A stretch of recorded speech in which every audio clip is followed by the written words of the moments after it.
የኢላፍቲው ቤተሰቦች እንዲሁም ገና ላልተቀላቀላችሁም አሰላሙ አለይኩም ወራህመቱላሂ ወበረካቱ።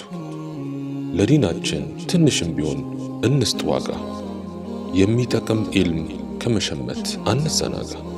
እንማማር፣ ጥሩ ትምህርት እንቅሰም፣ ለመልካም ተግባር እንሽቀዳደም፣ ለእውቀት እንጓዝ ብዙ ርቀት። ቢስሚላህ ነብዳ።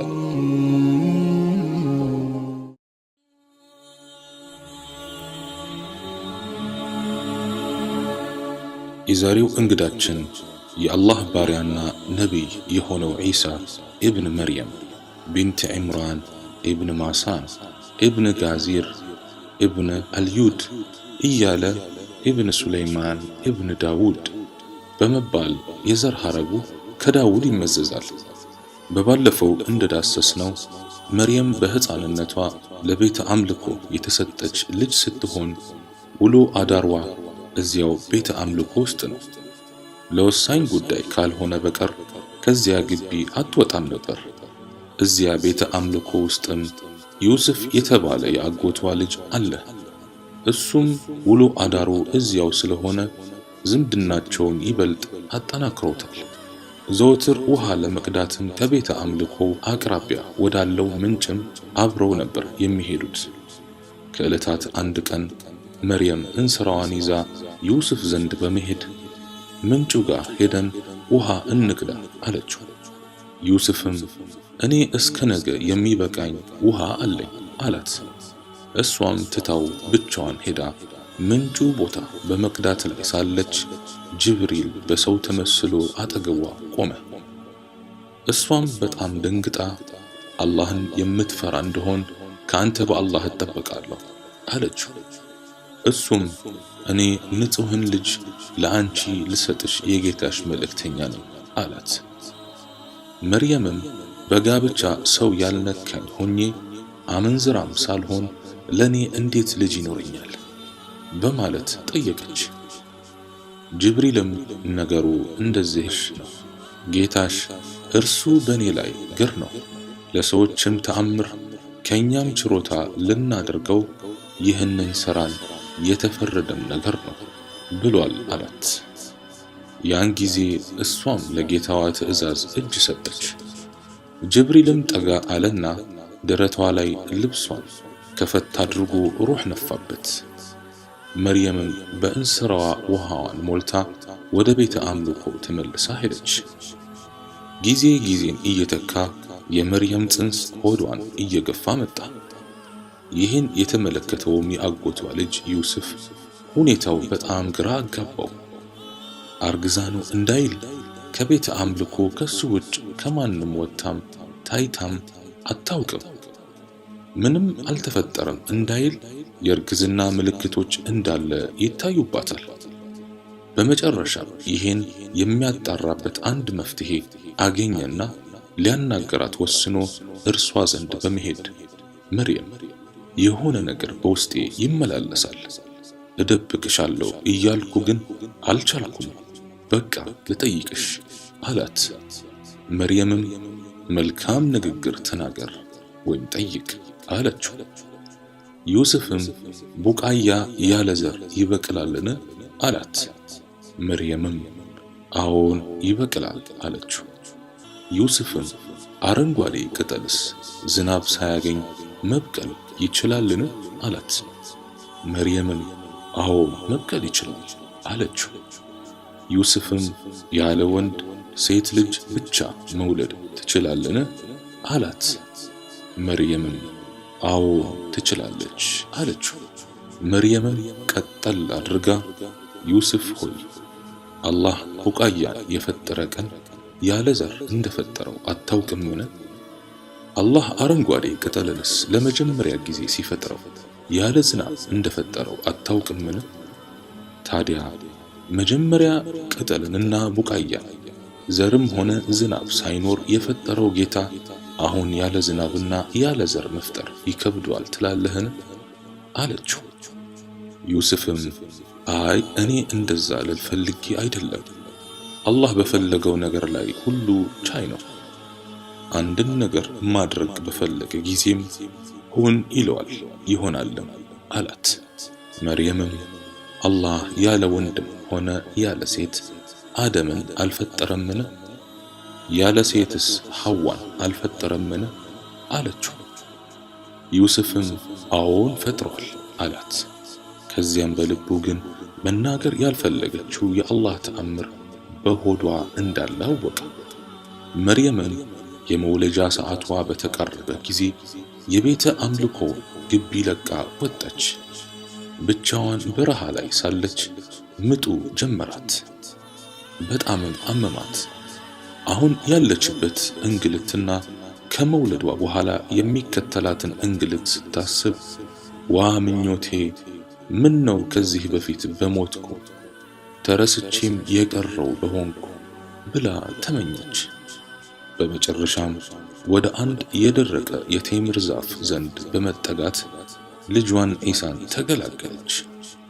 ልክ ልጁን እንደተገላገለች ጅብሪል መጣና አትዘኝ፣ ጌታሽ ከበታችሽ ትንሽን ወንዝ በርግጥ አድርጓል፣ የዘንባባይቱንም ግንድ ወዳንቺ ወዝውዣት፣ ባንቺ ላይ የበሰለን የቴምር እሸት ታራግፍልሻለችና ቢም ጠጭም ተደሰችም አላት። በልታ ስታበቃም ጅብሪል ማንም ሰው ሊያናገርሽ ቢፈልግ እኔ ለአርራህማን ማንንም ሰው ላላናገር ጾም ያለው በይ አላት። ኢብሊስም መርየም ልጇን ከተገላገለች በኋላ ወደ እስራኤላውያኑ ካህናት በመሄድ የመርየምን መውለድ ነገራቸው። ካህናቱም በጣም በመቆጣት ይዝቱባትም ጀመሩ። ከዚያም መርየም ልጇን ተሸክማ ወደ ቤተ አምልኮ መጣች። ሁሉም ተሰብስቧል። ገና ፊት ለፊታቸው ብቅ ስትል የሃሩን እህት ሆይ አባትሽ መጥፎ ሰው አልነበረም፣ እናትሽም አመንዝራ አልነበረችም አሏት። የሃሩን እህት ያሏት ሳሊሕ ሰዎችን በሃሩን ስለሚመስሉ ነው። እሷም ምንም መልስ ሳትሰጥ ሕፃኑን እንዲያናግሩ ወደ ልጇ አመላከተቻቸው። ሁሉም በሁኔታዋ በመገረም ዚና ያደረገችው አንሷት እኛ ላይ ታሾፋለች እንዴ እያሉ ከተነጋገሩ በኋላ በአንቀልባ ያለን ሕፃን እንዴት እናናገራለን አሏት። ያን ጊዜ ሕፃኑ ኢሳ ቀና በማለት እኔ የአላህ ባሪያ ነኝ፣ መጽሐፍን ሰጥቶኛል፣ ነቢይም አድርጎኛል፣ በየትም ስፍራ ብሆን ብሩክ አድርጎኛል፣ በሕይወትም እስካለው ሶላትን በመስገድ ዘካንን በመስጠት አዞኛል፣ ለእናቴም ታዛዥ አድርጎኛል፣ ትዕቢተኛ እምቢተኛም አላደረገኝም፣ ሰላምም በእኔ ላይ ነው፣ በተወለድኩ ቀን በምሞትበትም ቀን ሕያው ሆኜ በምቀሰቀስበትም ቀን ብሎ ተናገረ። ይህን የሕፃኑን ንግግር በሰሙ ጊዜ ሊወግሯት ተሸክመው የመጡትን ድንጋይ ይዘው ተመለሱ። የአላህ ፍቃድ ሆኖ ኢሳ አድጎ ከሕፃናት ጋር በመንገድ ላይ ለመጫወት በቃ። ከዕለታት አንድ ቀን ኢሳ ከአካባቢው እኩዮቹ ጋር በመጫወት ላይ ሳለ አንድ ሕፃን ሌላኛውን ሕፃን በእግሩ ገፍትሮ ሲጥለው ሕፃኑም የኢሳ እግር ስር ወድቆ ሞተ። ሰው ሲሰበሰብ ሟች ሕፃኑ በኢሳ እግር ስር ወድቆ ተመለከቱ።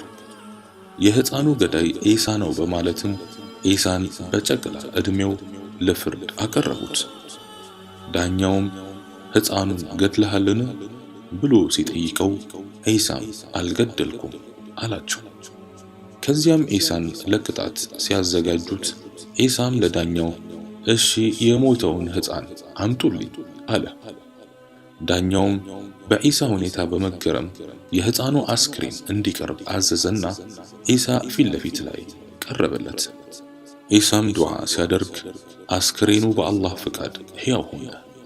ከዚያም አስክሬኑን ማን ገድሎህ ነው ብሎ ሲጠይቀው እከሌ ነው ብሎ የገዳዩን ልጅ ስም ጠራላቸው።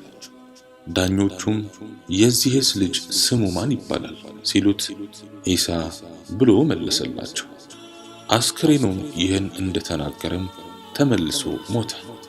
የዒሳም ንጹህነቱ ተረጋግጦለት ተለቀቀ። ዒሳም በሕፃን አንደበቱ እንዲህ ሲል አላህን ያወድስ ነበር። አላህ ሆይ አንተ ከከፍታህም ጋር ቅርብ ነህ፣ ከመቅረብህም ጋር የላክ ነህ፣ ከፍጥረታትህ ሁሉም የበላይ ነህ። አንተ ያ 7 ሰማያትን በህዋ ላይ የፈጠርክ ነህ። በቃልህም ሰማያት በህዋ ረክተው ይኖራሉ። በህዋ ላይ በተንጠለጠለው ሰማይህም አንተን የሚያወድሱና የሚያጠሩህ መላእክት አሉ። በጥቁር ጽልመት በተሞላው ሰማያትም ብርሃንን አድርገሃል። በፀሐይ ብርሃንም ምድርን አስውበሃታል። ከምስጋና ጋር የሚያጥራራ የሆነንም የመብረቅ ነጎድጓድ ፈጥረሃል። በልቅናህም ጽልመትን በብርሃን ትቀይራለህ። ያ አላህ በሰማይ አፈጣጠርህ የተባረክ ነህ። በመሬት አነጣጠፍህም ምድርን ውሃ ላይ ዘርግተሃት በአስፈሪ ማዕበላትም ከበብካት። ግልጽ መተናነስንም አስተናነስካት። ጥንካሬዋ ለትእዛዝህ ተናነሰ፣ ጉዳይዋም ለትእዛዝህ እጅ ነሳ። ለልቅናህም ማዕበላቷ አጎበደደ። ከባህሮች በኋላም ሐይቆችን አደረግክ፣ ከሐይቆችም በኋላ ወንዞችን አደረግክ፣ ከወንዞችም በኋላ ወራጅ ጅረቶችንም አፈሰስክ፣ ከወራጅ ጅረቶችም በኋላ የምንጭ ውሃዎችንም አመነጨህ። ከነዚህም ዛፎችንና ፍራፍሬዎችን አበቀልክ። ጥራት ይገባ። ከዚያም በምድር ጀርባ ላይ ተራራዎችን አደረግክ፣ በውሃ ላይ ተራራዎችን መሰካትን ሰካህ። ቋጥኞችና አሸዋዎችም ላንተ ታዛዥ ሆኑ። ያ አላህ አንተ ጥራት ይገባ። አንተን ማን አሞግሶ ይችላል? ማንስ ያንተን ባህሪ ይመሳሰላል? ዳመናን ትበትናለህ፣ እስርን ትፈታለህ፣ እውነትን ትፈርዳለህ። አንተ ከፈራጆች ሁሉ የተሻልክ ነህ። ካንተ ሌላ አምላክ የለም። ጥራት ይገባ። ከመላው ኃጢአቶቻችን እንድንመለስ አዘኸናል። ካንተ ሌላ አምላክ የለም። ጥራት ይገባ። ሰማያትን ከሰዎች አይን ጋርደሃል። ካንተ ሌላ አምላክ የለም። ጥራት ይገባ። ከባሪያዎችህ አንተን የሚያገኙ ብልጦች ብቻ ናቸው። እኛ ዝም ብለን ያስገኘህ ጌታ ላለመሆንህ እንመሰክራለን። ስምህም የሚዘነጋ ጌታ አለመሆንህን እንመሰክራለን። ካንተ ሌላ የምናመልከው አጋርም የለህም። ስላንተ እንዳንጠራጠር እኛን ስትፈጥር ማንም ያገዘህ አጋዥ የለህም። አንተም አንድና ብቸኛ መጠጊያ ነህ። አልወለድክም አልተወለድክም፣ ላንተም አንድ ቢጤ የለህም። እንዲህ ነበር እንግዲህ ዒሳ ለአላህ በመተናነስ ውዳሴ የሚያደርገው። ዒሳ በሕፃንነቱ ነበር ተአምር ማሳየት የጀመረው። ብዙ ጊዜ ከአካባቢ ሕፃናት ሲጫወት ለሕፃናቶቹ ዛሬ እናትህ እንዲህ አይነት ምግብ ደብቃለሃለች ይላቸዋል። ሕፃናቱም ዒሳ በነገራቸው መሰረት እናቶቻቸው ዘንድ በመሄድ የደበቅሽልኝን ምግብ ስጪኝ ይላሉ። እናቶቻቸውም እንደደበቅኩልህ ማን ነገረህ ይላሉ። ሕፃናቱም ዒሳ ነው ብለው ይመልሳሉ። ከዕለታት አንድ ቀን የኢየሩሳሌም ነዋሪያን ልጆቻችንን ዒሳ እየበከለብን ስለሆነ ከዒሳ ጋር መዋል የለባቸው ብለው በመወሰን ሁሉም በየልጆቹ ላይ በሩን ዘግቶ ማዋል ጀመሩ።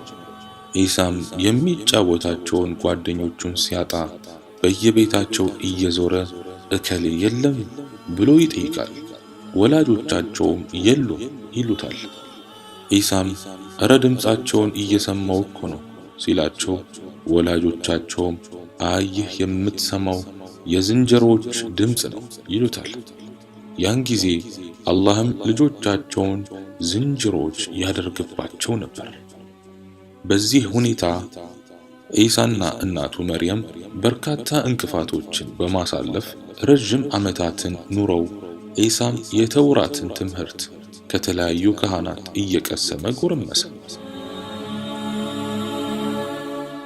አላህ ሱብሓነሁ ወተዓላ ዒሳ ላይ እንጂልን ከማውረዱ በፊት ለዒሳ ዒሳ ሆይ በማዝህ ነገር ጠንከር በል፣ አዳምጥ፣ ታዘዝም።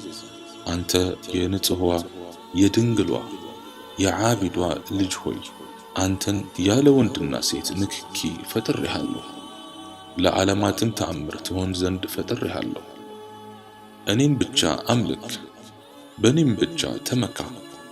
የምሰጥህንም መጽሐፍ በርትተህ ያዘው። ይህንንም መጽሐፍ ይዘህ ሲሪያንኛ ቋንቋ ተናጋሪዎች ዘንድ ሄደህ አላህ እውነተኛው ሕያው የተብቃቃና ዘውታሪ ጌታ ነው በላቸው። ዒሳ ሆይ ያን ማንበብም ሆነ መጻፍ የማይችለው አረባዊ ነቢይም መምጣቱን አበስር።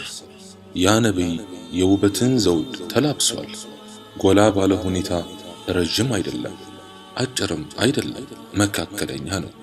መልኩም ነጭም አይደለም፣ ጥቁርም አይደለም፣ ግን ውበት ያለው ቅላት አለው። ያ ነቢይ የሰውነቱም አቀማመጥ ለእይታ ማራኪ ነው። ሁለቱ ትከሻዎቹ የተራራቁ ናቸው። ትከሻው ሰፊ ነው፣ እስከ ትከሻው የሚደርስ ረጅም ጸጉርም አለው። ጺሙ ብዛት ያለውና ጥቅጥቅ ያለ ነው። ጣቶቹም ወፋፍራም ናቸው። ጉልበትን የመሳሰሉ የአጥንት መገጣጠሚያዎቹ እንደዚሁ ሰፋ ያሉና ወፈር ያሉ ናቸው። ፊቱ ክብ ነው፣ አይኑም ጥቁር ነው። የአይኑ ሽፋሽፍቶችም ረዣዥም ናቸው። የአይኑ ዙሪያ ቀይ ነበር። ከደረቱ ጀምሮ እስከ እምብርቱ ድረስ የሚወርድ የሰውነት ጸጉር አለው። በሚራመድ ወቅት ልክ ወደ ቁልቁለት እንደሚወርድ ሰው ፈጠን ብሎ እግሩን በኃይል እያነሳ ነው የሚራመደው። ፊቱ ልክ ጨረቃ በየወሩ 15ኛው ቀን እንደምታብረቀርቀው ያብረቀርቃል። ፊቱ ጨረቃን የሚመስል ያህል የፈካ ነው። ድምፁ ያማረ ነው። ጉንጩ ቀለል ያለ ነው። አፉ ተለቅ ያለ ነው። ይህ ደግሞ የወንዳ ወንድነት የተሟላ ባህሪ ነው። ሆዱና ደረቱ ቀጥ ያለና የተስተካከለ ነው። ያ ነቢይ የሚስክ ሽታ አይነትም ያውዳል። ከሱ በፊትም ሆነ ከሱ በኋላ እንደሱ አይነት ውበት አልታየም። ዒሳ ሆይ የዛን ነቢይ ኃላፊነት ውሰድ፣ የእናትህን ኃላፊነት ዘከርያ ወስዶ እንደተንከባከባት ሁላ። ዒሳ ሆይ ያ ነቢይ እኔ ዘንድ ለማንም ፍጥረት ካለው ቦታ በላይ ቦታ አለው። ንግግሩ ቁርአን ነው፣ ሃይማኖቱም ኢስላም ነው። እኔ ደግሞ ሰላም ነኝ። የዚያን ነቢይ ዘመን ደርሶ የኖረ ሰው ምንኛ ታደለ! በዚያ ዘመንም ያን ነቢይ ደርሶ ንግግሩን የሰማ ሰው ምንኛ እድለኛ ነው። አላህ ይህን ካለው በኋላ ሙሐመድ ዓለይሂ ሰላቱ ወሰላም በሱ ዘመን ከመጣ ሙሐመድን ዓለይሂ ሰላቱ ወሰላም እንዲከተል ቃል አስገብቶ መጽሐፉን አወረደለት። በዚህ በታዘዘው ሁኔታ ዒሳ አላህን በመተናነስ እየተገዛ የጌታውንም ተልእኮ ማድረስ ጀመረ። ከዕለታት አንድ ቀንም ዒሳ መንገድ ላይ ሳለ አንዲት ሴትዮ በአንድ ቀብር ተደፍታ ስትንቀሳቀስ ተመለከታት። ዒሳም ጠጋ ብሎ አንቺ ሴት ምን ሆነሻል ብሎ ጠየቃት። ሴትየዋም አንዲት ብቸኛ ልጄ ሞታ ነው፣ ከሷ ሌላ ምንም ልጅ የለኝም። እኔም ለጌታዬ እሷን ያቀመሳትን ሞት እስኪያቀምሰኝ ወይም ልጄን አንድ ጊዜ ቀስቅሷት እስኪያሳየኝ ይህን ቦታ አልለቅም ብዬ ቃል ገብቻለሁ አለችው። ዒሳም አንድ ጊዜ ካየሻት ግን ይህን ቦታ ለቀሽ ትሄጃለሽ ብሎ ጠየቃት። ሴትየዋም አዎን አለች። ዒሳም እዛው ቦታ ላይ 2 ረክዓ ሰግዶ ወደ ቀብሩ ጠጋ በማለት አንቺ እከሌ በአላህ ትእዛዝ ቁሚ ብሎ ጠራት። ያን ጊዜ ቀብሩ ተንቀሳቀሰ። ሁለተኛም ሲጣራ ቀብሩ መከፈት ጀመረ። ሶስተኛም ሲጣራ ከጸጉሯ አፈር እየጠረገች ከቀብር ውስጥ ወጣች። ዒሳም ከቀብር የወጣችው ልጅ ስጠራሽ ለምን ዘገየሽ ብሎ ሲጠይቃት እሷም መጀመሪያ ስትጠራኝ አንድ መልአክ መጣና ቆመብኝ። ሁለተኛ ስትጠራኝ ነፍሴ በገላዬ ገባችልኝ። ሶስተኛ ስትጠራኝ ቂያማ የቆመ መስሎኝ ጸጉሬ ቅንድቤ ሁሉ ሸበተ አለችው። ከዚያም ልጅቱ ወደ እናቷ ዞራ እናቴ ሆይ ምን ነው የሞትን መራራ ጽዋ ሁለቴ እንድቀምስ ፈልገሽ ነው ያስቀሰቀሽኝ? እናቴ ታገሺ፣ የትዕግስትሽንም ምንዳ ከጌታሽ ጠብቂ። እኔ አሁን ከዱንያ ጉዳይ የለኝም። አንተ የመርየም ልጅ ሆይ ጌታ ወደ አኺራ እንዲመልሰኝ ጠይቀው፣ የሞትንም ጣር እንዳያቀምሰኝ አለች። ኢሳም ዱዓ አድርጎ ወደ ነበረችበት የሙታን መንደር በአላህ ፍቃድ መልሶ ቀላቀላት። ይህ ወሬ አይሁዳውያን ዘንድ ሲደርስ አይሁዳውያኑ እጅጉን ተቆጡ። እሱ ዘንድም ተሰብስበው ሊፈትኑት የኑህ ልጅ የሆነውን ሳምን ከሞት ቀስቅስልን አሉት። ኢሳም ለጌታው በመተናነስ ሕዝቡ ያምን ዘንድ ዱዓ በማድረግ የኑህ ልጅ የሆነውን ሳምን ከሙታን መንደር ቀስቅሶ ከፊታቸው አቆመላቸው። አይሁዳውያንም ስለ ኑህ ዘመን ስለተከሰተው ጠየቁት። ሳምም ሁሉንም ነገራቸውና ተመልሶ ሞተ። በዚህ ሁኔታ ለእስራኤላውያን የተለያዩ ተአምራትን ባሳያቸው ቁጥር ጥመታቸው ይልቅ ይጨምር ነበር።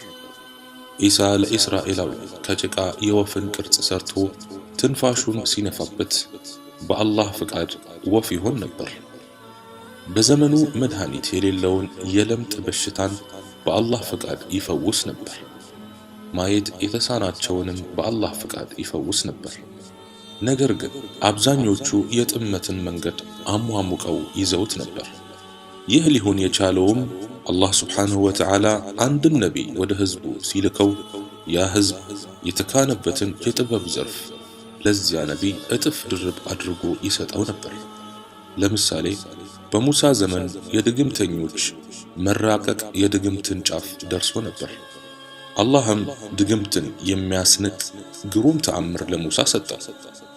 ለኢሳ ዘመንም አይሁዳውያን የሕክምናን የጥበብ ጫፍ ደርሰው ነበር። አላህም የእነሱን ጥበብ በሚያስንቅ ሁኔታ ለኢሳ ሰጠው። በረሱላችን ዓለይሂ ሰላቱ ወሰላም ዘመንም ቁረይሾች የንግግርና የሥነ ጽሑፍ ጥበብን ከየትኛውም ትውልድ በላይ ተክነውበት ነበር። አላህም የሁሉንም የንግግር ስልት በሚያስንቅ ሁኔታ የቁርአንን ተአምር አወረደላቸው። በዚህ ሁኔታ በኢሳ ዘመንም የነበሩ ሕዝቦች ከፊሉ በኢሳ ነቢይነት ሲያምን፣ አብዛኛው ደግሞ ኩፍርን በመምረጥ የኢሳ ጠላት ሆነ። ከዕለታት አንድ ቀን ኢሳ አላህን ጡባ ምንድነው ብሎ ጠየቀው። አላህም አንድ ተክል ናት፣ እኔ ነኝ በእጄ የተከልኳት፣ ለጀነቶችም ሁሉ አድርጊያታለሁ። ስራዋ ከሪድዋን ነው፣ ውሃዋም ከተስኒም ነው፣ ቅዝቃዜዋም እንደ ካፉር ነው፣ ጣዕሟም የዘንጀቢል ነው፣ ሽታዋም የሚስክ ነው። አንድ ጊዜ ከሷ የተጎነጨ እስከ ዘላለም ጥም አያገኘውም አለው። ኢሳም ያ ረብ እስቲ ከሷ ለኔም አጠጣኝ አለው። አላህም ያ የሚጠበቀው ነቢይ ከመጠጣቱ በፊት የትኛውም ነቢይ እንዲጠጣ አልፈቅድለትም። የዚያ ነቢይ ኡመቶችም ከሷ ከመጠጣታቸው በፊት ለየትኛውም ኡመት መጠጣት አልተፈቀደለትም ብሎ መለሰለት። አላህም ቀጠል አድርጎ ኢሳ ሆይ ወደኔ ወደ ሰማይ ከፍ አድርጌሃለሁ አለው። ኢሳም ለምን ያ ረብ አለ። አላህም አሁን ወደ ሰማይ የምሰቅልህ በመጨረሻው ዘመን የነዚያን ነቢይ ኡመቶች አጃኢብ ልትመለከትና የተረገመውን ደጃልንም ልትገድልላቸው አወርድሃለሁ። በሰላት ሰዓት ላይ ሳሉ አወርድሃለሁ። ከዚያም አንተ ኢማም ሆነህ አታሰግዳቸው፣ ምክንያቱም የታዘነላቸው ኡመቶች ስለሆኑ አለው። ኢሳም ያ አላህ ስለነዚያ ስለታዘነላቸው ኡመቶች ንገረኝ አለው። አላህም ኢሳ ሆይ የአህመድ ኡመቶች እኮ በጥበብ የመጠቁ ዑለማዎች ሲሆኑ ልክ ነቢያትን ይመስላሉ። ዑለማዎቹ እኔ ትንሽ በሰጠኋቸው ጸጋ ይደሰታሉ። እነሱም ትንሽ በሰሩት ዒባዳ አስደስታቸዋለሁ። ላኢላሃ ኢላላህ በምትለዋ ቃል ጀነትን አስገባቸዋለሁ። ዒሳ ሆይ እነሱ እኮ አብላጫው የጀነት ነዋሪያን ናቸው። ምክንያቱም የነሱ ምላሶች ለላኢላሃ ኢላላህ የተናነሱትን ያህል የማንም ኡመት አልተናነሰም። የነሱ ትከሻዎች ለኔ ሱጁድ በማድረግ የተናነሱትን ያህልም የማንም ኡመት ትከሻም ለኔ ሱጁድ በማድረግ አልተናነሰም አለው። በሌላ ቀንም ዒሳ አንድ ትልቅ ተራራ ላይ አላህን እያመለከ ሳለ ኢብሊስ መጣ። ወደ ዒሳም ጠጋ ብሎ አንተ አይደለህ እንዴ ሁሉ ነገር በቀዳና በቀደር ነው እያልክ የምትሰብከው አለው። ዒሳም አዎን አለው። ኢብሊስም እስቲ ከዚህ ተራራ ዝለልና ቀደር ነው በል አለው። ዒሳም አንተ እርጉም አላህ ባሪያዎቹን ይፈትናል እንጂ ባሪያዎች አላህን አይፈትኑትም አለው። ኢብሊስም የመርየም ልጅ ሆይ አንተ የአምላክነትህ ልቅና በልጅነትህ እንድትናገር አድርጎሃል አለው። ዒሳም ልቅናም ሆነ አምላክነት ያ በልጅነቴ ላናገረኝና አኑሮ ለሚገለኝ አላህ ብቻ ነው አለው። ኢብሊስም የመርየም ልጅ ሆይ አንተ በአምላክነትህ ልቅና ሙታንን ሕያው አድርገሃል አለው። ዒሳም ልቅናም ሆነ አምላክነት ያ የፈለገውን ሕያው ለሚያደርግ አላህ እና እኔ በሱ ፈቃድ ሕያው ያደረግኩትን ለሚገድለው አላህ ነው አለው። ኢብሊስም ወላሂ አንተ እኮ በሰማያትም በምድርም ጌታ ነህ አለው። ይህን ጊዜ ጅብሪል በክንፉ ኢብሊስን በከፍተኛ ሁኔታ ሲመታው ኢብሊስ በአንዴው የፀሐይ መውጫ ላይ ደረሰ። ዳግም ሲመታው ወደ ምዕራብ መጨረሻ አደረሰው። አሁንም ዳግም ክፉኛ ሲመታው በጭቃ እስኪላወስ ድረስ ሰባተኛ ባህር ውስጥ ዘፈቀ። ከዚያም ይህ ቀልበ ደረቅ ከዛ ባህር ውስጥ በመውጣት ዒሳ ዘንድ ሄደና ወላሂ አንተ የመርየም ልጅ በአንተ ሰበብ የተሰቃየሁትን በማንም ሰበብ አልተሰቃየሁ አለው። በመጨረሻም የኢብሊሱ ተከታዮች አለቃችን ሆይ ዛሬ በጣም ተሰቃየህ እኮ አሉት። ኢብሊስም አይ ይህ እንኳን የተጠበቀ ባሪያ ነው፣ እሱን ማጥመም ስለማይቻለኝ በሱ ሰበብ ግን ቁጥር ስፍር የሌለውን ሕዝብ አጠማለሁ። እሱንም እናቱንም መርየምን ከአላህ ጋር አድርገው እንዲያመልኳቸው ሰዎችን እመራለሁ አላቸው። ዒሳ ላይ የሰዎችና የሰይጣናት ፈተናዎች እጅጉን በዝተውበታል። አሁን የነገሩ ማገባደጃ እየተቃረበ መጥቷል። ዒሳ አንድ ቀን ሐዋርያቶቹን ሰብስቦ ለ30 ተከታታይ ቀናት እንዲጾሙ አዘዛቸው። ሐዋርያቱም 30ውን ቀናት ጾመው ካጠናቀቁ በኋላ ዒሳ ዘንድ በመምጣት የመርየም ልጅ ሆይ ጾማችንን አጠናቀናል፣ ከሰማይ ማዕድ አውርድልን፣ አንደኛ እንበላለን፣ ሁለተኛ ጾማችንን አላህ እንደተቀበለ እናረጋግጣለን፣ ሶስተኛ ደግሞ 30 ቀን ለጾምነውም ዒድ ይሆነናል አሉት። ዒሳም ይህን ንግግራቸውን ሲሰማ ለአላህ ምስጋና በማሳወስ እንዳይጠፉ ሰግቶ መከራቸው። እነሱም የሱን ምክር ወደ ጎን ትተው ማዕዱን አሁን ካላወረድክ ብለው ወጥረው ያዙት። ይህን ጊዜ ዒሳ ተስተካክሎ ቆመ። አንገቱንም ወደ መሬት አቀርቅሮ ከዓይኖቹ የክጃሎትና የፍራቻ እንባ እያዘነበ አላህን ማዕድ እንዲያወርድ ለመነው።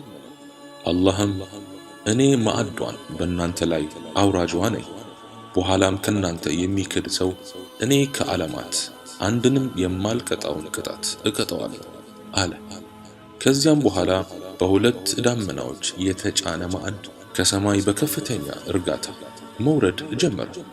ዒሳ ማዕዷ ወደ ምድር በተቃረበች ቁጥር ያ አላህ የጸጋ ማዕድ እንጂ የመቅሰፍት ማዕድ አታድርግብን እያለ ይደጋግም ነበር።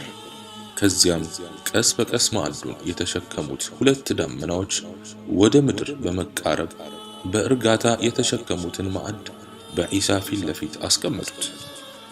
ዒሳም ብድግ ብሎ የማዕዱን ሽፋን በአላህ ስም መልካም ለጋሽ በሆነው በማለት ከፈተው። በውስጧም የዓሣ ሥጋ፣ ዳቦ፣ የተለያዩ መጠጦችንና የተለያዩ ፍራፍሬዎችን ተመለከቱ። ከዚያም ዒሳ ሐዋርያቱን እንዲበሉ ሲያዛቸው አይ ቀድመህ አንተው ብላ አሉት። ዒሳም ማዕድ ከሰማይ እንዲወርድላችሁ ያዘዛችሁት እኮ እናንተ ናችሁ አላቸው። ይሁን እንጂ ሐዋርያቱ ቀድመው መብላት እምቢ በማለታቸው ዒሳ ወደ 1300 የሚሆኑ በሽተኞችን፣ ድሆችንና ምስኪኖችን ሰብስቦ መብላት ሲጀምር በሽታቸው ከላያቸው መነሳት ጀመረ። ይህን ሲመለከቱ እምቢ ያሉት ሐዋርያቱ ተጸጸቱ። ከዚያም በኋላ ለተከታታይ ቀናት ያለ መቋረጥ ማዕዱ እየወረደ ሐዋርያቱን መብላት ጀመሩ። በመጨረሻም አላህ ማዕዱን ድሆችና ምስኪኖች ብቻ እንዲበሉ አዘዘ። ያን ጊዜ ሀብታሞችና ሙናፊቆቹ ማጉረምረም ሲጀምሩ አላህም ከነጭራሹ ማዕዱን አቋረጠው። ከዚያ ቀን በኋላ ዒሳ በሐዋርያቱ ተሰወረባቸው። ሲያፈላልጉትም ወደ ባህር እንደሄደ ሰምተው ተከትለውት ሲሄዱ እሱ ባህር ላይ ሲራመድና ማዕበል አንዴ ከፍ ሲያደርገው አንዴም ዝቅ ሲያደርገው ተመለከቱት። ከሐዋርያቱ መካከልም አንዱ ሳሊሕ አንተ አላህ ነቢይ ሆይ ወደ አንተ ልምጣ ብሎ ሲጠይቀው ዒሳም ጠራው። ከዚያም ሰውየው አንድ እግሩን ባህሩ ላይ አሳረፈና ሁለተኛዋን ሲደግም እየጮኸ ሰመጠ። ዒሳም እጅህን አሳየኝ አንተ የኢማን ደካማ አለውና ከባህሩ አውጥቶት የአደም ልጅ የገብስ ፍሬ ያህል ኢማን ቢኖረው ኖሮ ባህር ላይ ይራመድ ነበር አለ። ከዚያም ዒሳ ሐዋርያቱን ከባህር ዳርቻ ሰብስቦ ሁለት እጆቹን አሸዋ ውስጥ በመክተት በአንዱ እጁ ወርቅና በአንዱ እጁ አሸዋ አወጣ። ከዚያም ሁለቱንም ለነሱ አሳያቸው። የቱን ትመርጣላችሁ ሲላቸው ወርቁን አሉት። እሱም እኔ ዘንድ ግን ሁለቱም እኩል ናቸው አለ። ከዚያም አላህ ለዒሳ ዒሳ ሆይ ሰዎች ሲያውቁ አዛ እንዳያደርጉ ከቦታ ወደ ቦታ ተዘዋወር፣ በልቅናዬና በልዕልናዬ እምላለሁ 1000 ሑረል ዐይኖችን እዘውጅሃለሁ፣ ከዚያም 40 ዓመትን ያህል እደግስልሃለሁ አለው። ዒሳም ይህችን ምድር ለቆ ወደ ሰማይ የሚያርግበት ጊዜ ሲቃረብ ዒሳ 12ቱን ሐዋርያት እቤቱ ሰብስቧቸው ከእናንተ ውስጥ በእኔ ነቢይነት ካመነ በኋላ 12 ጊዜ የሚክድ አለ። እስቲ ማናችሁ ነው ዛሬ በእኔ ምስል ተመስሎ በእኔ ቦታ በመሞት በጀነት ደረጃዬ እኩል የሚሆን ብሎ ጠየቃቸው። ሁሉም ዝም ብለው አንድ ወጣት እኔ ብሎ ቆመ። ዒሳም ቁጭ በል አለው። ልጁም ቁጭ አለ። አሁንም ዒሳ የመጀመሪያውን ጥያቄ ዳግም አቀረበላቸው። ሁሉም ዝም ሲሉ ልጁ አሁንም እኔ አለ። ዒሳም ቁጭ በል አለው። በዚህ ሁኔታ 3 ካስቀመጠው በኋላ በዒሳ ምስል ተመስሎ ለመሞት ይህ ልጅ ታጨ። ከዚያም አላህ የዒሳን ምስል በዚያ ወጣት ልጅ አደረገበትና ዒሳን በተወለደ በ33 ዓመቱ ወደ ሰማይ ወሰደው። ልክ ዒሳ ወደ ሰማይ እንዳረገውም ዒሳን ሊገሉ የንጉሡ ወታደሮች ሲመጡ በዒሳ የተመሰለውን ወጣት አግኝተው ዒሳ ነው በማለት ሰቀሉት። ከዚያም በኋላ በዒሳ አምነው የነበሩ ሰዎች ለ3 ተከፋፈሉ። አንደኛ ጌታ የተወሰነ ጊዜ ከኛ ቆይቶ ከዚያ ወደ ሰማይ ወጣ። ሁለተኛ የአላህ መልእክተኛ የተወሰነ ጊዜ ከኛ ቆይቶ ወደ ሰማይ ወጣ። ሶስተኛው የአላህ ልጅ የተወሰነ ጊዜ ከኛ ቆይቶ ወደ ሰማይ ወጣ በማለት 3 ቡድን ከሆኑ በኋላ ቡድን 1 እና ቡድን 3 በመተባበር ቡድን 2ን ጨፍጭፈው ጨረሷቸው። ከዚያም ዒሳ የአላህ ልጅ ነው እና ዒሳ አላህ ነው እያሉ በማምለክ ረጅም ዓመታትን ዘለቁ። የአላህ ሰላምና እዝነት በመልእክተኛው ዒሳና በእናቱ ላይ ይስፈን። ወሰላሙ ዓለይኩም ወረሕመቱላሂ ተዓላ ወበረካቱሁ።